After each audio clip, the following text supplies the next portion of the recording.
Hello, everyone. A very warm welcome to all of you. I'm delighted to be your moderator for today's webinar organized by Funds for NGOs. Today's topic is protecting sensitive data in high risk context. My name is Anutma and I'll be facilitating today's session.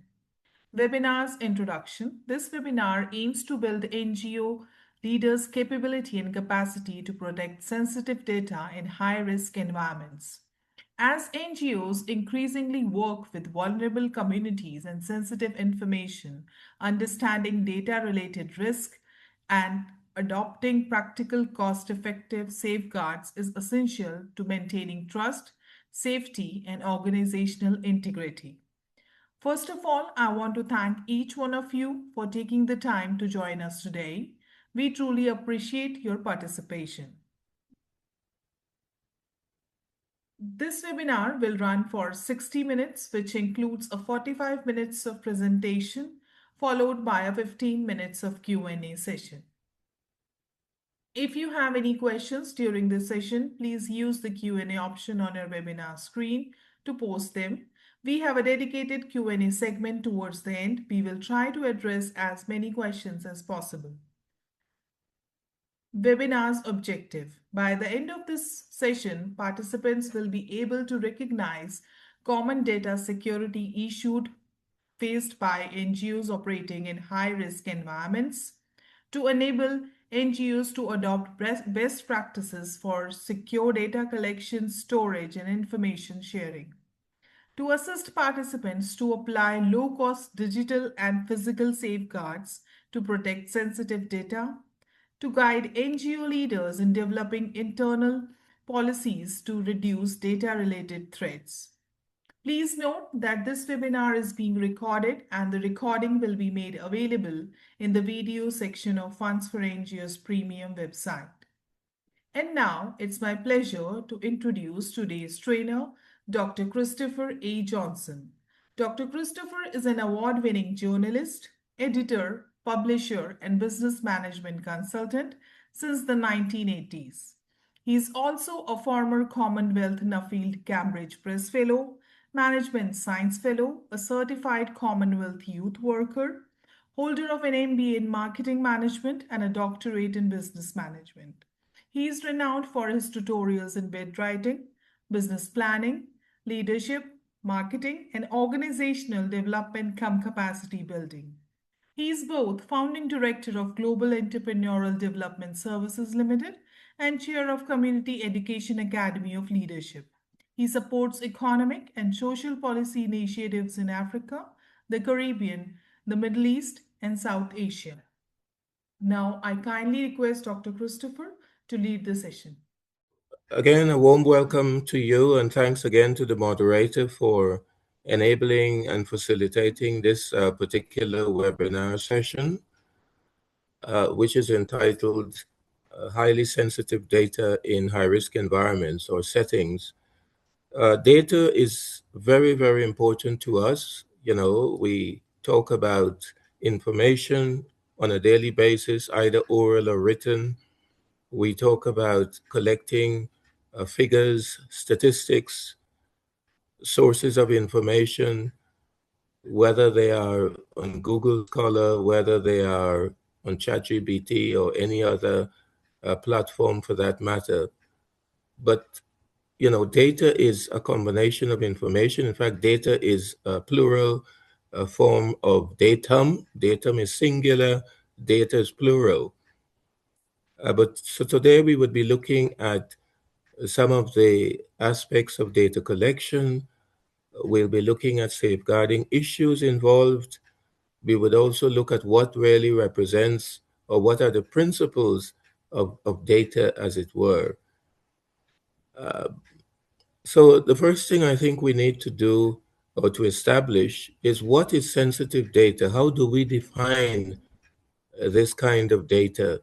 And what do we mean by sensitive data? Well, sensitive data is basically information and statistics or figures on individuals, you know, whether those individuals are part of an organization whether individuals are unemployed, even those in the prisons, people who are patients in hospitals or hospices, all of the above are part and parcel of data collection. And if you look on the left-hand side of your screen, and then of course in the middle of your screen, you will notice the different categories and examples of data. So our names, for example, when we put our names out there, that is data in itself, whether those names are acronyms, for example, CAJ, IMJ, ATO, all of those are acronyms or abbreviated forms of names, but they all represent important symbols of representation. Our addresses, that's where we live, whether we live in a village, a district, a suburb, a city, or a region.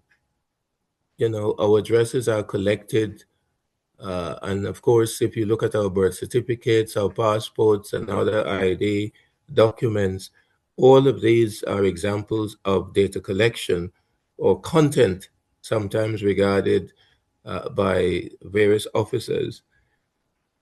And then, of course, we have data that is collected from the banks. For example, when we open a bank account, or if we do an M-Pesa account, or we have some online platform banking account, our names, again, our addresses, even the passwords that we use from time to time, though encrypted, can still be used by these institutions because they have access to our information, the transactions we do on a daily basis, money going in, money coming out, um, when we are looking for a loan, for a mortgage, or to buy land, all of that information is part and parcel of transaction records.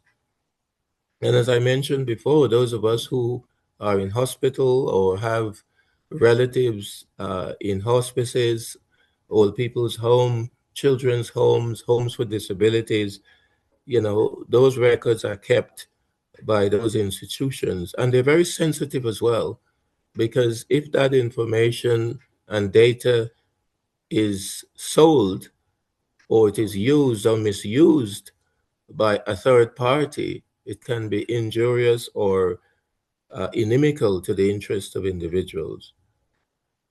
And of course, if you are faith adherent, you're Muslim, you're a Sikh or Sikhi, you're Hindu, you're a Christian, a Zoroastrian, a Buddhist, or any other faith for that matter, or a Christian, whatever your beliefs are, whatever affiliations that you have to that particular faith or religious organization, again, all of those data is collected. And then, of course, you have data on refugees and migrants who come to your to our respective countries and regions. Again, that data is very important. But I think what we need to establish, or what we need to understand very clearly, is that all data is sensitive. It is sensitive to people's beliefs. It is sensitive to their values. It is also sensitive to what we call their safety, their well-being. So at all times, we must ensure that any data we collect about any individual or group of people or communities, we have to make sure that we understand the sensitivity of that data and how we use it. So we have private data and public data. Private data is data collected from individuals or about individuals, and public data is based on what is out there. For example, government, ministries, MLAs, MEPs, members of the legislature, members of the judiciary, and other government officials, and of course, non-governmental organizations are part and parcel of public data. So data sensitivity is a must. It is important to understand what are risks. We take risks every day in our lives, even when we are in our homes or in the security and comfort of our offices. or we may be in a restaurant, we might be in a cafe, we might be in a faith group, worshiping, or having a social gathering in some other place of, a public place.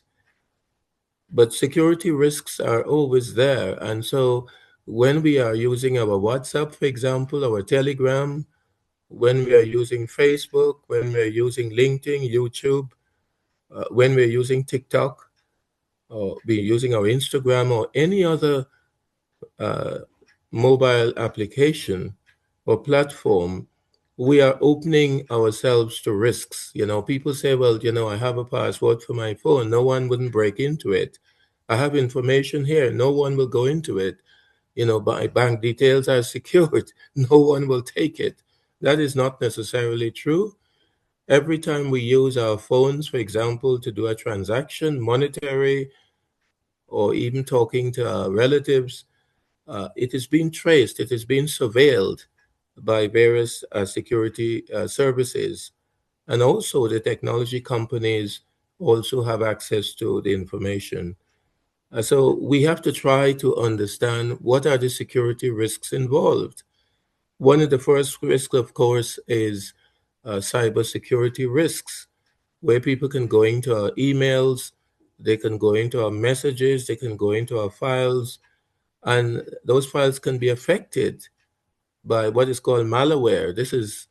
These are viruses that could be uploaded from various parts of the world onto our computer. Again, if our computer doesn't have, if it is not encrypted in terms of certain key passwords that are known to us and no one else, we can have problems with that. We've heard instances of people's data being stolen, being sold, being pilfered, being misused. We see this on YouTube where people's songs are being sung by other people using phishing, using all kinds of different, uh, if you like, lots of different equipment people tend to use from time to time. So cybersecurity is it's a vital threat, it's a risk, and we need to do everything that we can to ensure that we protect our NGOs. If you keep information on the finances of the organization, you keep information on volunteer expenses, you need to make sure that that information and data are encrypted, or you have physical information as well in a file, in a safe place. Of course, you always have employees or members of staff or even volunteers who might decide that they are smart Alex. They might decide, well, I'm going to try a thing. Uh, don't put your data or your security in, I would say, volunteers. Make sure that that person can be trusted. Make sure that that person is trained. For example, even your manager of the office, your field officer, make sure they are trained in how to use data, because not everyone can use data properly. Some people take other people's data and use it, take information and use it. So, for example, people take information from cyberspaces like AI, for example, chatbot. They take that information and use it indiscriminately. Again, that is a data breach in itself, because that information there should only be used in a way that is uh, constructive. You shouldn't use that information to sell it to other people. You should use that information for the organization. So the misuse of data, the misuse of information under the guise or pretext that you're using it for the organization can also be problematic. And it is also regarded as unauthorized. In other words, you don't have permission. You don't have official permission or authorization to use the information and data, but yet you use it. I've spoken countless occasions on this platform about the need for quality control. And one of the weaknesses in quality control within organizations, whether they be businesses or non-profit organizations, is what we call weak governance. Weak governance simply means not having proper systems in place, being careless, being lackadaisical, being, saying, oh, nothing would happen to my organization. I know about IT. I did a master's in IT. I did a BSc in IT. I did a certificate in artificial intelligence and data analytics. You can have all of those scholastics, you can have all the levels of certification, but you need to make sure that you have in place a system that can be assessed, a system that is evaluated, and a system that is properly audited. So, in your quality control system, you should make sure that information and data safeguards are in place so as to reduce the potential or the possibility of risk to your organization and its members. Of course, if you're dealing with partners, you might be dealing with government departments, you might be dealing with other NGOs like yourselves, you might be dealing with professional networks, business networks, enterprise networks. All of these networks are also susceptible to security risk. And therefore, you need to make sure that if you're working with certain partners, that they have in place certain security risks, safeguards in place. Because some people, for example, they put on their computer, um, they disappear for about 15, 20 minutes. They don't turn their computer off, or they don't sign out, if you like. You can sign out rather than turning your computer off if you are taking a break, so that your data is protected. Some people don't do that, or they leave their computer on um, overnight, forgetting that people can easily steal information and data. Hackers can do that. Physical risks, and this is where sometimes you don't have a proper computer system. The computer is actually, it's out of date. Some of the equipment in the computer is affected. Some of the programs have been compromised by malware or hacking material or spam, and that can also affect the way in which you safeguard the security of your staff and volunteers. So it's very important to understand how important security safeguards are so that you can help to minimize or alleviate, if possible, security risks to your data. There are so many different ways in which you can collect data. There are so many ways in which you can actually help to improve and enhance your data collection. And there are just a few that we have suggested to you. And here we are looking at a variety of tools and methods that you can use, how you could measure that data that is collected, and then how you can evaluate those tools that you use to collect data. A lot of NGOs don't do this. They just install a system. They hardly monitor it. They hardly evaluate whether the system is working effectively or efficiently. They hardly update the system, for example. And I'm not just talking about buying, you know, I'm not talking just about buying updated software from time to time. Every year you purchase a new software, but you need to understand how that software works. You need to understand its operability features, and you also need to understand some of its flaws, some of its weaknesses. So it is important to do that. And so among the tools that we are talking about here are security information event management.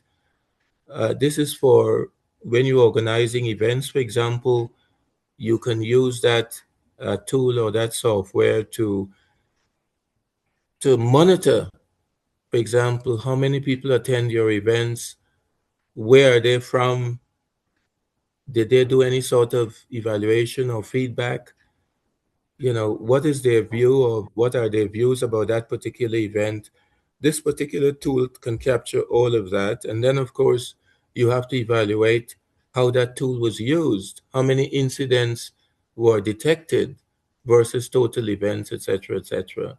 Because there are incidents that may take place. People may not have necessarily liked a particular event that take place. It could be a fair, it can be an exhibition, it could be a concert. So all of these things can be detected by this software. And I'm sure that some of you have heard of DLP. This is a software that has been around for a long time. It helps you to understand how you can access data that is lost. It actually monitors, when people are using your data, what transpires. It helps you to understand how many data leakages you can reduce, so that you cannot necessarily damage the reputation of the organization.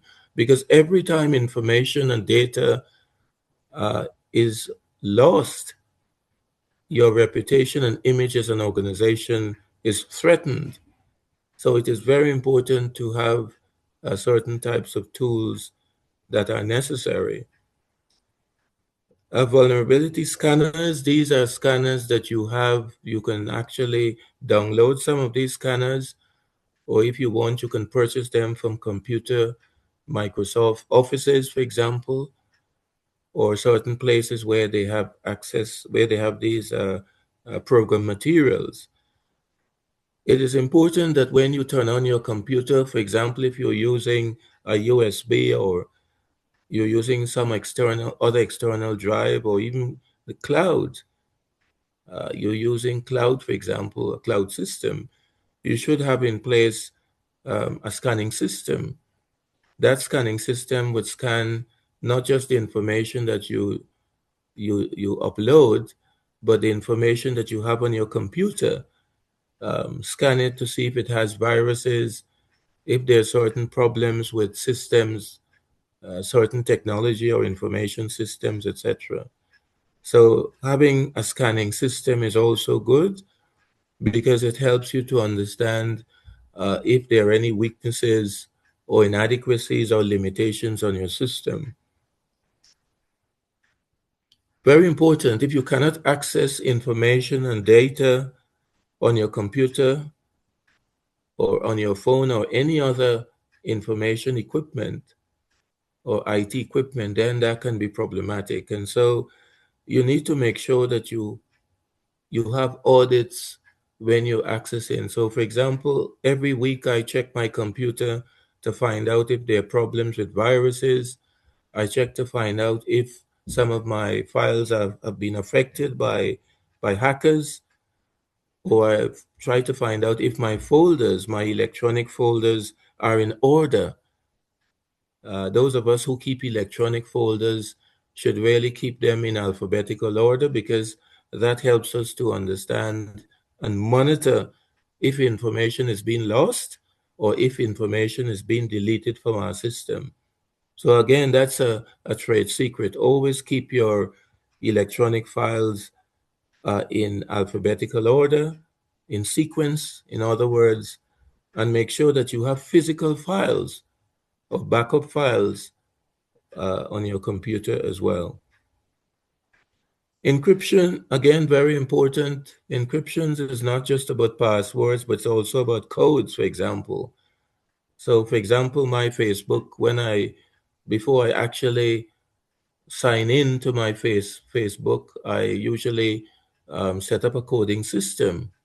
If I'm in another part of the world, I also have a coding system that helps me to access my emails from time to time. So encryption is very, very important, because we are dealing with not just information, we're dealing with numbers. And when we are using passwords, try and use a lot of numbers as well, because numbers help people not to be able to access your computer from time to time. So you combine numbers with abbreviations or acronyms from time to time. And again, change your passwords every now and then, especially if you're using a particular email address, because the more you use that password, the more hackers can have access to it, because they're tracking what you're doing from time to time.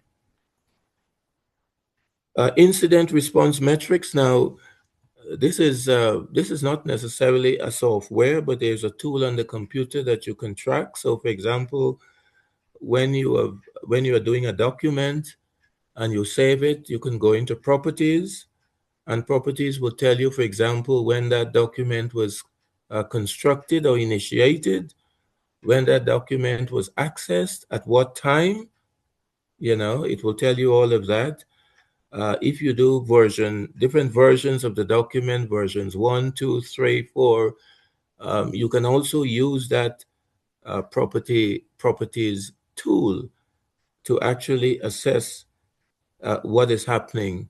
It will detect the rate of response, the timing on an hourly basis, and it will give you information so that you can track and trace how you're proceeding with writing a report or a grant application or any other formal documentation for that matter. Compliance dashboards, this is part and parcel of your Data Protection Act in your respective countries, sometimes regarded as ISO or International Service Organization models. These are dashboards that you can create on your website to monitor traffic. So, for example, how many people have not just liked your organizational information, but how many people have accessed it, how many people have read it, and you should be able to set up a system whereby you can track the type of people who are reading your material. If you look at LinkedIn, for example, they have a very interesting system of tracking people by their titles, the organizations that they represent, the sectors of business that they are part of, etc. And then awareness testing. This is where, again, you test, when you're not using your computer. If you have your phones locked into your computer, you can actually monitor if your computer is being used by hackers. You can also determine whether your computer systems are in place, and there are other monitoring devices that you take place. And what I do every week, I check my different systems in my computer. I look at my software programs. I look at my printers, my printer devices, for example. I look at so many different program applications so that I can understand what's happening in terms of data collection. So these are very important security measures, and we cannot be too careful, ladies and gentlemen. We cannot be too careful when we are looking at the safeguarding of data, among other things. So we have spoken about the sensitivity of data. We've talked about the security risks involved. We have talked about some of the tools involved in data collection and safeguarding. And now we're looking at how we protect digital records. Now, digital records are records that are held electronically. They are held on tablets. They are held on computers. They are held on our phones. Most of us have phones where we can access Google Drive, for example.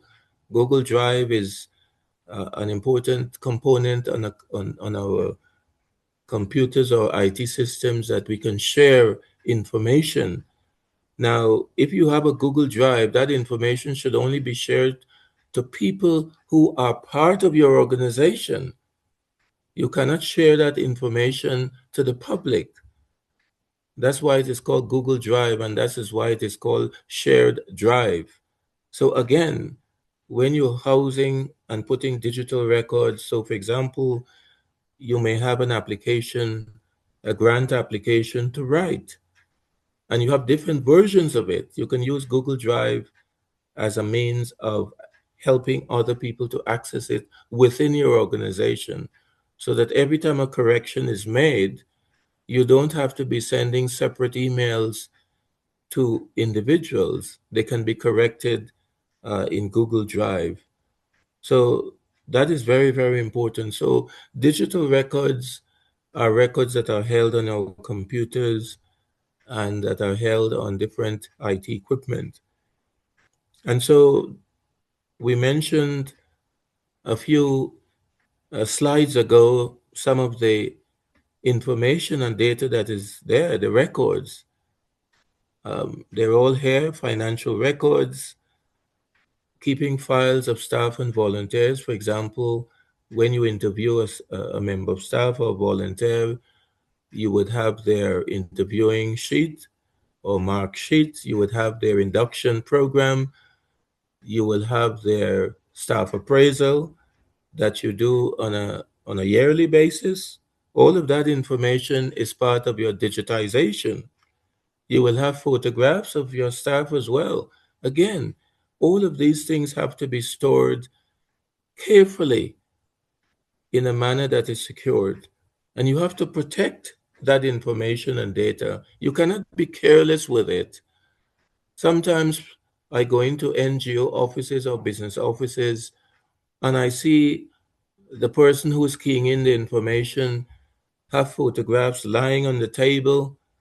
The screen is very large. You can see everything on that screen.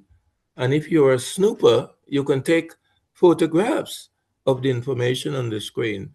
All of those things are unlawful.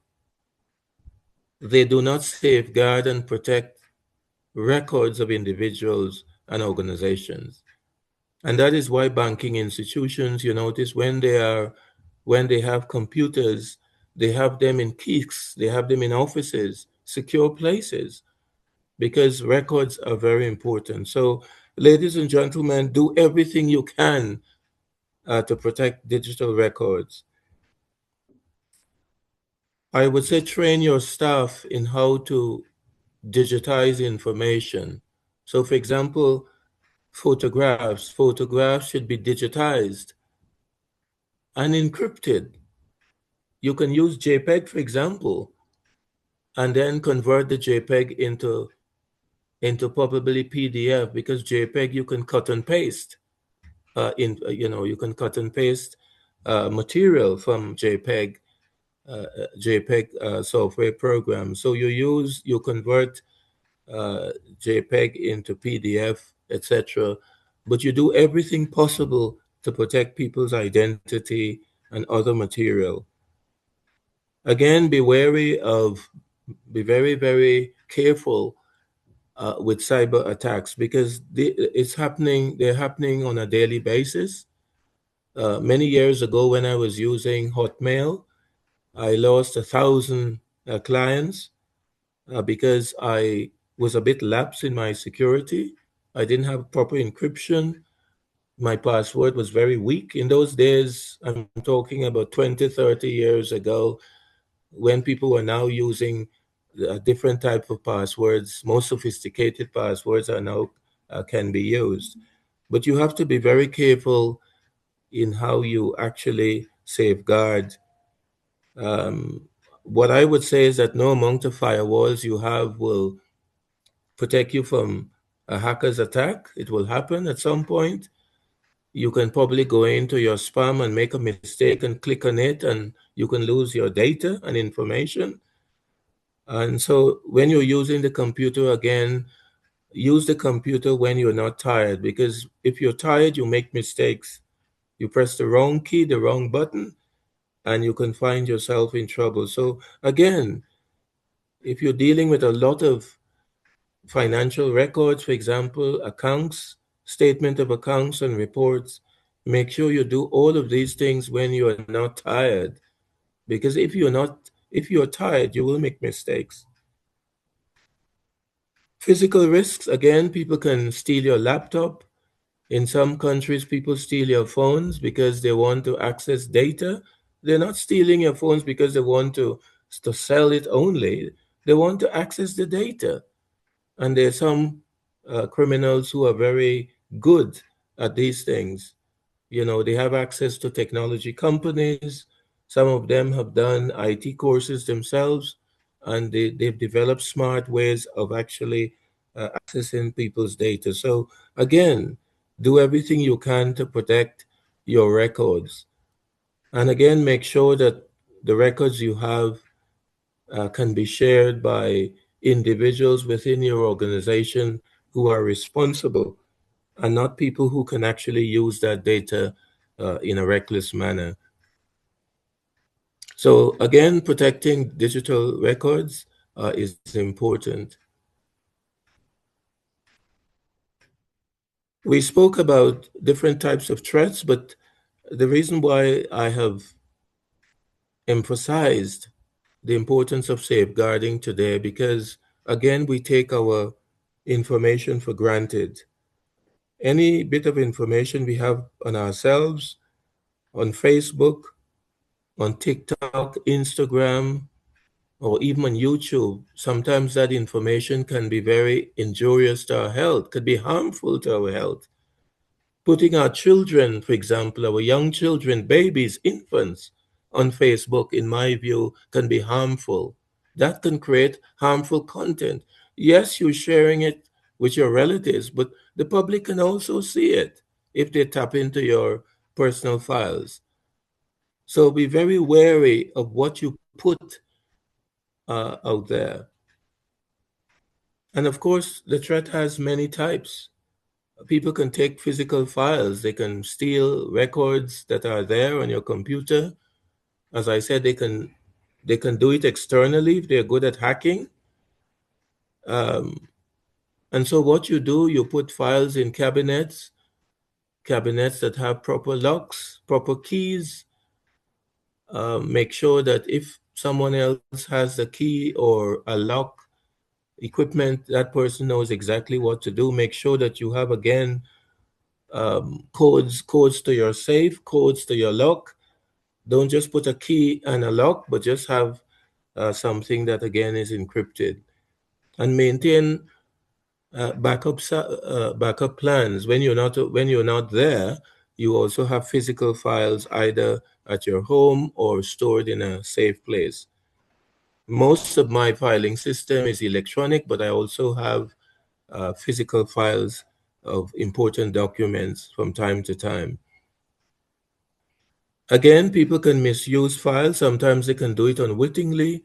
They can pick up a document on the desk, or a document sitting in your chair. It could be on some other item of furniture or furnishings, and they can take it and misuse it without knowing that they're misusing it. So again, you have to be careful to make sure that you have procedures dealing with filing systems, both physical and electronically. Again, cyber attacks, make sure that you have firewalls in place. Make sure that you conduct frequent software updates to find out whether the software is working. So if you're using Zoom or Google Teams or Skype, make sure that the equipment is working from time to time so that you can detect certain weaknesses or vulnerabilities. Yes, there would always be people within your organization who would misuse information or data, or they may give people information about what you do as an organization without understanding the safeguarding issue. So, for example, you may be a charity that looks after elders, vulnerable elders for that matter, people who are wheelchair bound, or people who have many critical issues. They are immobile. And so you leak out information to people about them without understanding the damage you can do to that person's safeguarding. All of these things are very, very important. And then there are environmental risks, natural disasters, floods, too much heat can affect a computer system network, for example. And so if you have computers, for example, they should be in very cool areas where the temperature levels are appreciable. that are proportionate to what you have and it depends, of course, on how many hours you're using that computer.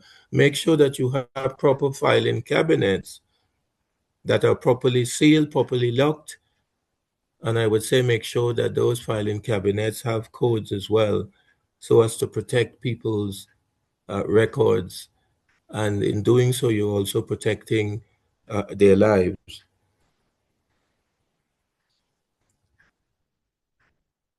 These are typical examples of security breaches or internet breaches or information and data breaches by different countries, different regions.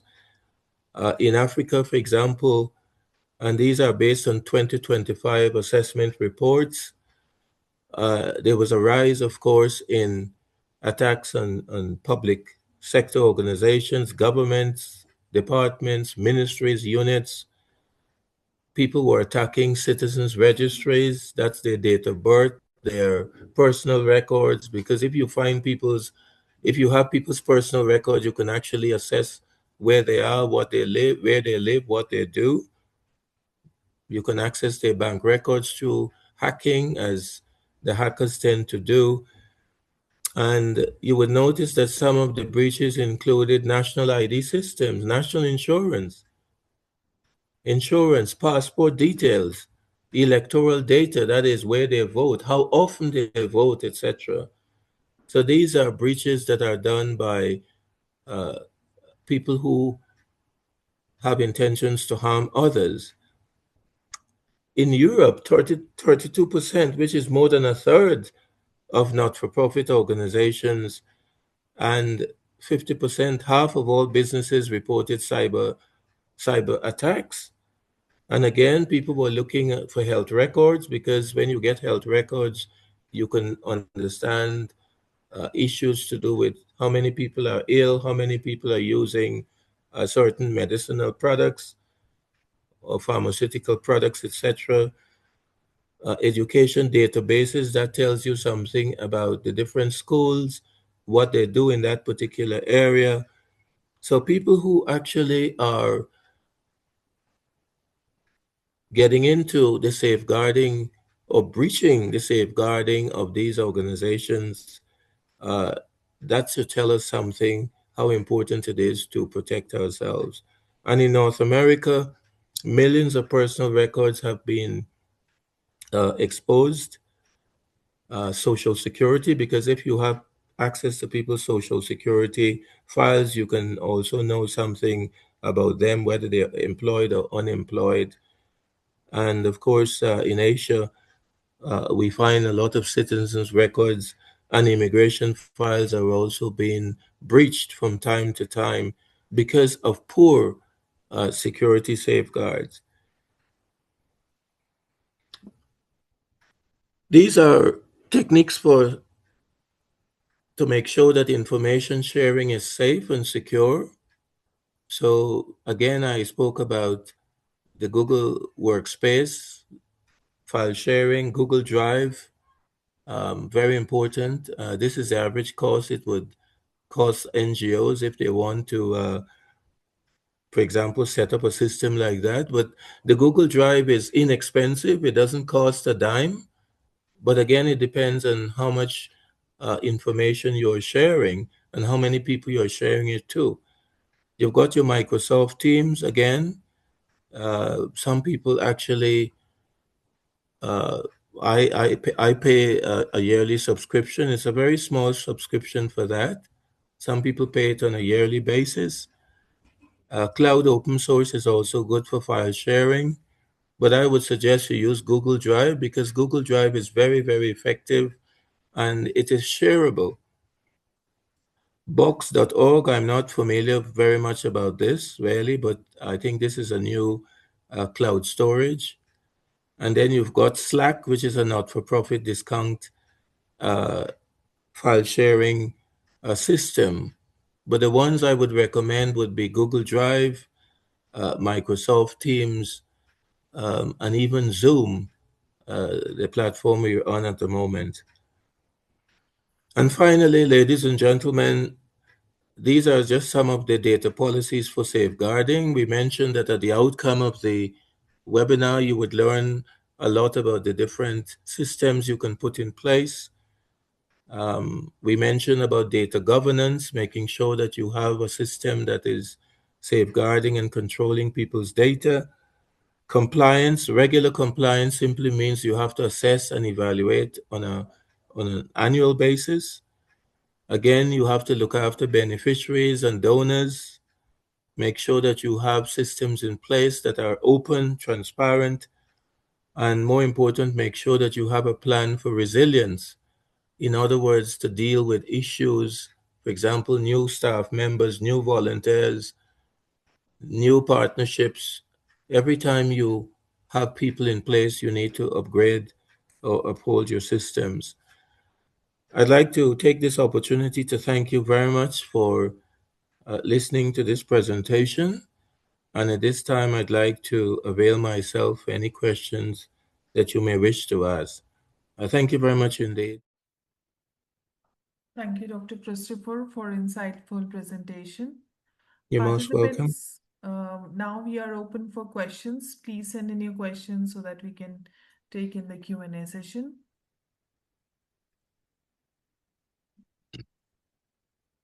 The first question is, for a small NGO in a conflict area where laptops may be stolen, is using a strong password and keeping a hidden USB backup sufficient, or would you recommend additional measures? I would suggest that having a backup system would be good. So you need to have what is called an external drive, pen drive. Some people use a USB, like I do. I carry it around with me all the time, but I also have a backup system where I put my information and data in drives. Those drives are not on the computer necessarily. They can be found in my emails. In my emails, I have folders for emails that I send to individuals. I do that because if there's a problem in my system, I could always go into my email and access that information. So I would say a combination of both is equally important. You have to make sure that you have both an internal and external system backing up what you have, so to speak. I hope I have answered the question um, Yes, to the Dr. Thank you. satisfaction of the individual. Yeah. Thank you for the input. The next question is, which common data security mistakes do you see NGOs making most often? Not paying attention to information that they have. So they may have information on a variety of issues and individuals. They may have information on vulnerable adults. They may have information on young people who are disabled. They may have information on sports individuals. They may have information on donors. But the way that information is stored, the way the information is collected, first of all, they don't get their name spelled correctly, which is a data breach. They don't have the organization's names spelled correctly. The title of the person, that person could be a director or it could be a manager. You have to get it right. The address of that organization, all of these things are important because if you don't get them right and there's a breach, you can be in trouble. People no longer spell names properly anymore. Whenever I ask someone about his or her name, I say, could you spell it, please? You know, so for example, if I'm asking an Indian person for his or her name, some of them are male and females. Dan Raj, for example, is spelled differently. It has an H. Some people don't use an H. So you ask about people's names. So I would say some of the common errors that are made by NGOs is not paying attention to detail. And that is very important because data is about people at the end of the day. Even if it's about institutions, it's about people. So let's pay attention and respect people's dignity. And once we have that, we're going to be able to safeguard whatever information and data they have. Thank you, Thank Doc. you. Thank you, Doctor, for your input. The next question is, What should an NGO do immediately after a data breach occurs? Well, the first thing you need to do is to go to the you need to check out the IPI address. There must be an address. So, for example, when people are sending unsolicited emails on spam, for example, purporting to show that they have millions of dollars or pounds or rupees to put in your account, you don't have to click on that. You can just, once you open your spam, you can see where it's coming from and you can track it by using your ordinary email. Don't click on the spam. If you click on the spam, that's it. You're finished. Everything will be wiped out. So you look for the IPI address. You go into another email, uh, another email address, or you create another email address, and you determine, or you go on Google search engine to find out where it's coming from, because Google search engine is quite good. They will monitor what's going on, the traffic that is going on, who are the hackers, where they're from. And you don't need sophisticated software to do it. You can just use the search engine and you'll be able to determine. But always look for the IP address, because that will give you some indication as to who is doing what, where it's coming from, etc. Thank you. Thank you, Doctor, for your input. The next question is what initial steps would you recommend for a new US based NGO to build strong data security? Well, first of all, they have to know what technology they're using. What type of computer, what type, is it one of these modern day computers with different software packages? Is it a computer where you can update your software after a year? Is it a computer system that you can have discussions such as this? So you have to establish, first of all, what type of equipment you have. I've always said to people, go back to basics, go back to the drawing board. Your computer is a tool, and that tool should be used in a proper manner. It should be used in an efficient manner. So if you're storing information, you need to make sure, what information are you storing? Why are you storing that information? If it's data or figures of numbers of people, volumes of people, why are you storing it? Where are you going to store it? How are you going to access it? Who's going to, who that information will be disseminated to? And what systems do you have in place to ensure that that information and data is secured? Not just secured from your NGO's perspective, but also secured from members of the public.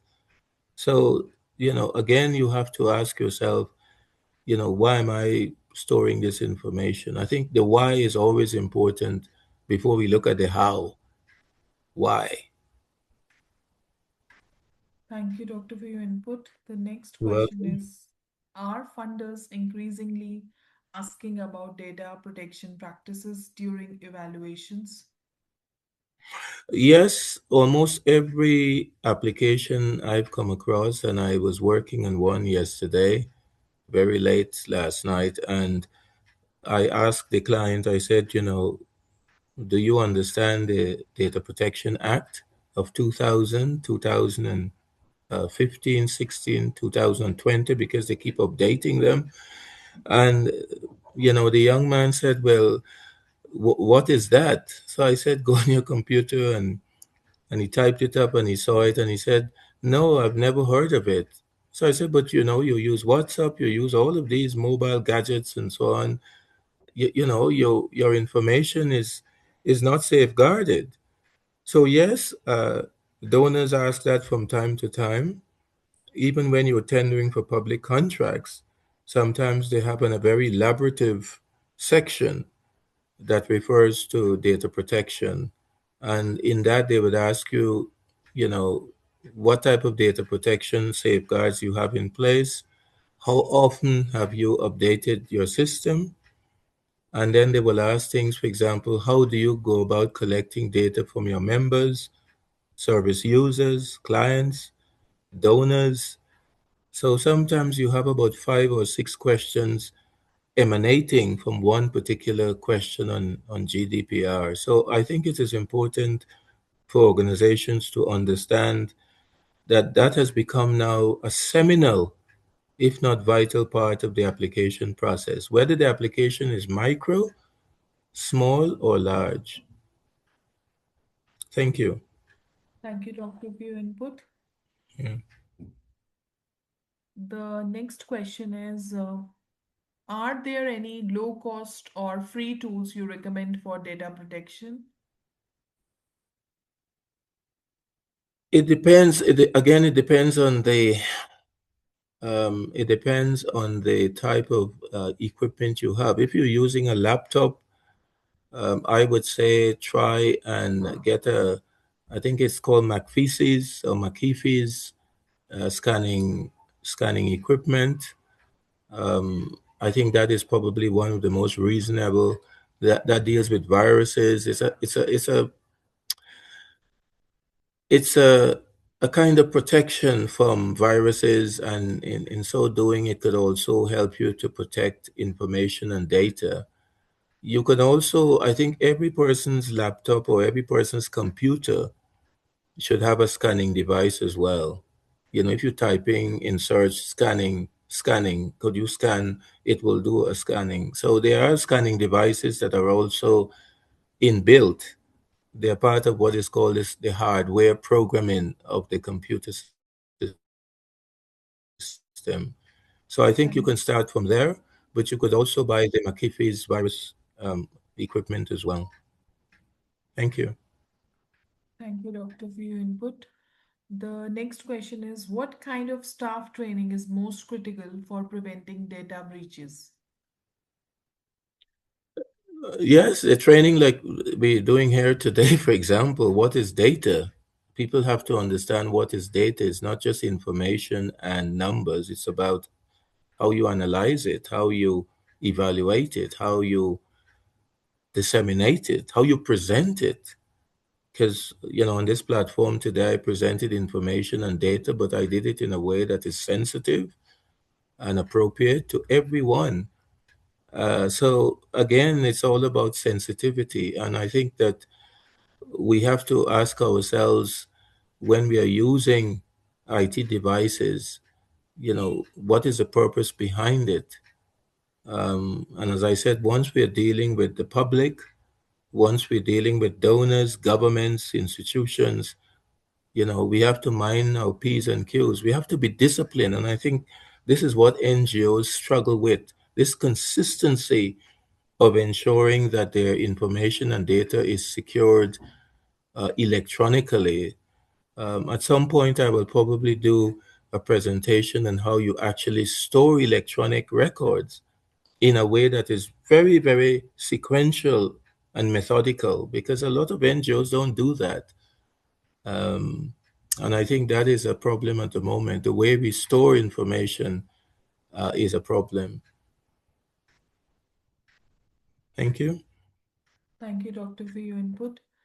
Dear participants, due to time constraints, we won't be able to answer all the questions submitted today. However, we truly appreciate your engagement and thoughtful questions. As we come to the end of this webinar, I would like to sincerely thank each one of you for your active participation.